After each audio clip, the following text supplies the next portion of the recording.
Okay, நான் இப்போ ஒரு ஸ்க்ரீன் ஷேர் பண்ணியிருக்கேன். நம்ம போன கிளாஸில் லேசர் ஸ்டார்ட் பண்ணோம். யூனிட் 3 லேசர் வந்து ஸ்டார்ட் பண்ணோம். அதில்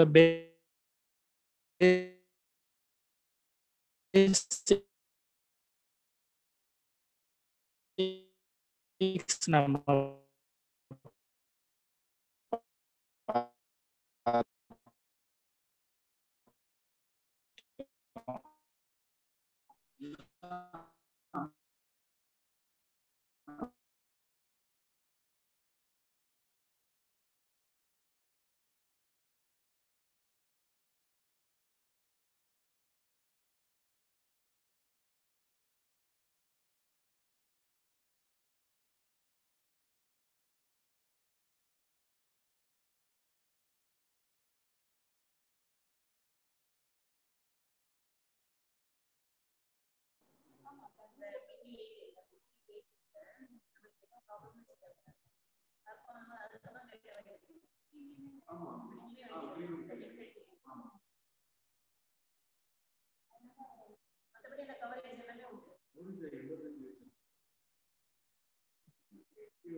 ரைட், இந்த ஹீலியம் நியான் கேஸ், இந்த ஹீலியம் நியான் கேஸில் லேசரில் அந்த ஹீலியம் நியான் கேஸ் தான் 10:1 ரேஷியோவில் யூஸ் பண்ணுறோம். ஃபார் எக்ஸாம்பிள் ஹீலியம் நியான் 10 லிட்டர்னா நியான் கேஸ் 1 லிட்டர் இருக்கணும். ஹீலியம் 5 லிட்டர்னா நியான் கேஸ் வந்து 0.5 லிட்டர், அதாவது 500 மில்லி லிட்டர் அவ்வளோ இருக்கணும். அதை வந்து ஒரு குவார்ட்ஸ் டியூப் கண்டெய்னரில் நம்ம ஹீலியம் நியான் கேஸை கம்ப்ரஸ் பண்ணி வச்சுருப்பாங்க. எப்படி டியூப் லைட்டுக்கு உள்ள ஒரு கேஸ் கம்ப்ரஸ் பண்ணி வச்சுருக்காங்களோ அதே மாதிரி ஹீலியம் நியான் கேஸ் லேசரில் ஹீலியம் நியான் கேஸ் வந்து கம்ப்ரஸ் பண்ணி வச்சுருப்பாங்க குவார்ட்ஸ் டியூப்பில். அதோட லென்த் வந்து 80 சென்டிமீட்டர் இருக்கும், டயாமீட்டர் வந்து 1.5 சென்டிமீட்டர் இருக்கும். ஹீலியம் நியான் கேஸ் என்ன, ஹீலியம் கேஸ் வந்து 1 டார் அப்படின்ற ப்ரெஷரில் எடுக்கணும். டாருங்கிறது ப்ரெஷரோட யூனிட். இப்போ நீ 2 வீலரு காத்தடிக்கும் போது இல்லை 4 வீலர்லாம் காத்தடிக்கும் போது அதில் அந்த ப்ரெஷர் மீட்டர் பார்த்தோன்னா ப்ரெஷர் காட்டும். ஸோ டாருங்கிறது ப்ரெஷரோட யூனிட். ஸோ ஹீலியமோட ப்ரெஷர் எவ்வளோ இருக்கணும்? 1 டார் இருக்கணும். நியானோட ப்ரெஷர் வந்து 0.1 டார் இருக்கணும். ஒரு கான்ஃபோகல் ரெசனேட்டர் யூஸ் பண்ணுறோம். ரெசனேட்டர் எதுக்கு யூஸ் பண்ணுறோம்னா ரிஃப்ளெக்ஷன் நடக்கிறதுக்காக யூஸ் பண்ணுறோம். ஸோ இதுதான் அந்த டயக்ராம். ஒரு குவார்ட்ஸ் டியூப் இருக்குது, அதில் ஹீலியம் நியான் கேஸ் 10:1 ரேஷியோவில் ஃபில்அப் பண்ணியிருக்கோம். ஒரு சைடு வந்து 100% ரிஃப்ளெக்டர், கிளாஸ் மாதிரி பட்டு ரிஃப்ளெக்ட் பண்ணணும். அது இன்னொரு சைடு பார்சியல் ரிஃப்ளெக்டர். அதுலேருந்து அவுட்புட் தான் நமக்கு லேசர் பீம் கிடைக்கும். ரேடியோ ஃப்ரீக்வன்சி ஜென்ரேட்டர்ல தான் இந்த குவார்ட்ஸ் டியூபு பவர் சப்ளை நம்ம கொடுக்குறோம். இப்போ when electric field is applied, then electrode make collision with the atoms and hence helium atom get excited to the higher level. இப்போ electric field apply பண்ணும்போது உள்ள இந்த helium neon case atoms வந்து எலக்ட்ரோடில் பட்டு excited ஸ்டேட்டுக்கு போகும். எனர்ஜி கெயின் பண்ணி ground ஸ்டேட்லேருந்து excited ஸ்டேட்டுக்கு போகும். அப்படி போகும்போது போயிட்டு திரும்ப கிரவுண்ட் ஸ்டேட்டுக்கு வரும்போது லைட்டை எமிட் பண்ணிட்டு வரும். அதை நமக்கு அவுட்புட் லைட்டாக லேசர் பீமாக நமக்கு கிடைக்குது. So energy levels of neon are metastatic and neon atoms are directly pumped into these energy levels. Therefore, the population inverse is observed. அதாவது எக்ஸைட்டட் ஸ்டேட்டுக்கு போனதுக்கப்புறம் அந்த energy level of the neon are metastable state, neon gas எல்லாமே மெட்டாஸ்டேபிளில் இருக்கும். அப்புறம் neon atoms வந்து நேரடியாக பம்ப் பண்ணுறோம். எப்போ அங்கே மெட்டாஸ்டேபிள் ஸ்டேட்டில் நம்ம பம்ப் பண்ணுறோம் அப்படின்ற போது கிரவுண்ட் ஸ்டேட்டை விட ஹையர் எனர்ஜி லெவல் ஸ்டேட்டில் வந்து அதிக நம்பர் ஆஃப் ஆட்டம்ஸ் இருக்கும். அப்போ பாப்புலேஷன் இன்வர்ஷன் நடக்கும். அதான் நமக்கு சொல்லுது. The laser produce wavelength 3.39, 0.6328 and 1.15 micrometre. இந்த ரேஞ்சில் எல்லாம் லேசர் ப்ரொடியூஸ் பண்ணக்கூடிய வேவ் லென்த் இருக்கும். எப்படி ஒவ்வொரு கலருக்கும் ஒரு பர்டிகுலர் வேவ் லென்த் இருக்கோ, இதுக்கு வந்து 3.39, 0.6328, 1.15 மைக்ரோமீட்டர் அப்படின்ற வேவ் லென்த்தில் லைட் எமிட் பண்ணும். இதோட அட்வான்டேஜ் பார்த்தீங்கன்னா the output power is in the order of few milliwatt. மில்லி வாட்டில் தான் இதோட அவுட்புட் பவர் இருக்கும். laser beam can be produced. Monochromicity and directionality are high. Monochromicity and directionality high are. அடுத்து carbon. It is invented by Patel et al. அம்மா Vigneshwari mute பண்ணு. Vigneshwari mute பண்ணு friend. Right, இது டிசைன் பண்ணது வந்து பட்டேல் 1962. இது வந்து 1961 டிசைன் பண்ணியிருக்காங்க. Helium neon laser. Carbon dioxide laser வந்து 1962 டிசைன் பண்ணியிருக்காங்க. இது வந்து molecular gas laser and the lasing action takes place in vibrational energy levels of carbon dioxide molecule. So இதில் ஃபுல்லாக பார்த்தோன்னா ஒரு குவார்ட்ஸ் டியூப் இருக்குது, ஒரு ரெசோனேட்டர் இருக்குது, ஒரு ஜென்ரேட்டர் இருக்குது, பவர் சப்ளை ஒன்று இருக்குது, vacuum tube, helium neon carbon di oxide 3 கேஸையும் இந்த இது வழியாக இன்சர்ட் பண்ணி இந்த குவார்ட்ஸ் டியூப்ல ஃபில்அப் பண்ணிடுறோம். இது அவுட்லெட்டு, இது சோடியம் குளோரைடு விண்டோ NaCl. இது வந்து அவுட்புட் லேசர் பீம். இது எப்படி ஒர்க் ஆகுது அப்படின்னா, it is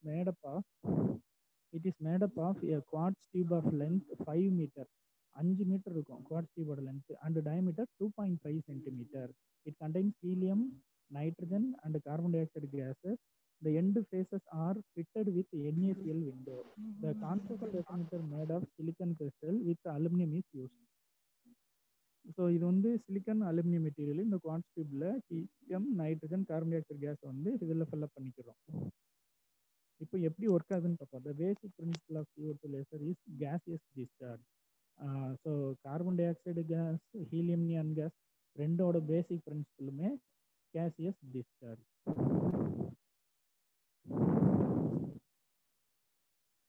So it is energized by a high AC or DC voltage. So இங்கே வந்து பவர் சப்ளை வந்து இந்த குவார்ட்ஸ் டியூப்குள்ள நம்ம அப்ளை பண்ணுறோம். ஸோ இந்த ஹீலியம், நைட்ரஜன் அப்புறம் கார்பன் டை ஆக்சைடு கேஸ் 3ல உள்ள ஆட்டம்ஸ் வந்து எக்ஸைட்டட் ஸ்டேட்டுக்கு போய் எக்ஸைட்டட் ஸ்டேட்லேருந்து திரும்ப கிரவுண்ட் ஸ்டேட்டுக்கு வரும்போது லேசர் பீமை எமிட் பண்ணிட்டு வரும். அதான் கூட working principal. So the gases are passed through the container in the ratio of 0.33 tar of carbon dioxide. Carbon di oxide pressure வந்து 0.33 டார் இருக்கணும், 1.2 டார் வந்து நைட்ரஜன் இருக்கணும், அண்ட் 1 டார் ஃபார் ஹீலியம் இருக்கணும். The continuous flow of these 3 gases are maintained and these gases are passed through the outlet to avoid the formation of carbon dioxide. When an electric field is applied, the electron interact with nitrogen and bring nitrogen into the excited state. So nitrogen atoms எல்லாமே excited state வரும். The excited nitrogen atom makes collision with the CO2 molecule and brings CO2 molecule into the excited state. So நைட்ரஜனோட carbon டை ஆக்சைடோட ground state மேலே இருக்கும். So நைட்ரஜன்ல இருந்து nitrogen atoms எல்லாமே போய் CO2 கூட கொலைட் ஆகி அதை வந்து எக்ஸைட்டட் ஸ்டேட்டு கொண்டு போயிடும். Since the CO2 molecules are directly pumped into the excited state, the higher energy levels are highly populated.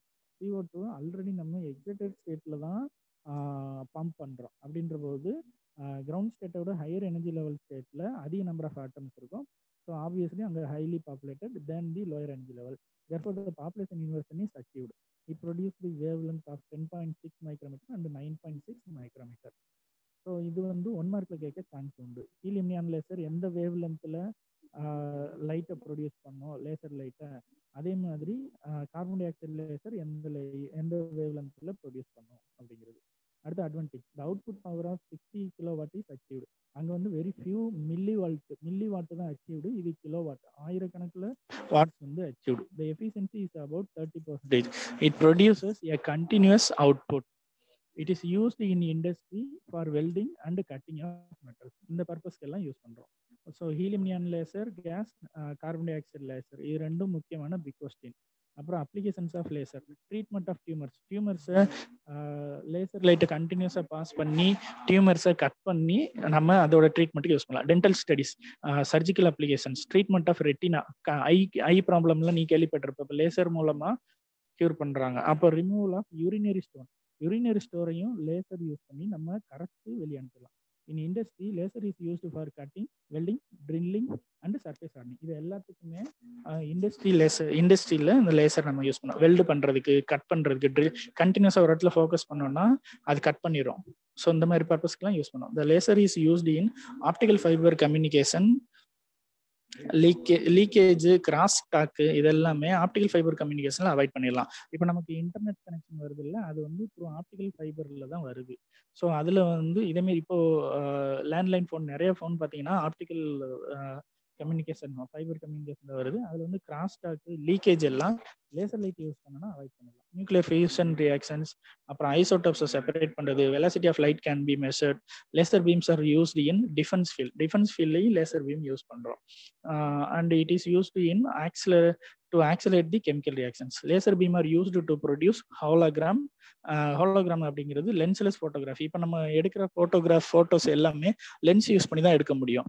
Lens use பண்ணாமையும் photos நம்ம எடுக்க முடியும். அதுக்கு அந்த ஃபீல்டுக்கு பேர் ஹோலோகிராம்னு பேர்.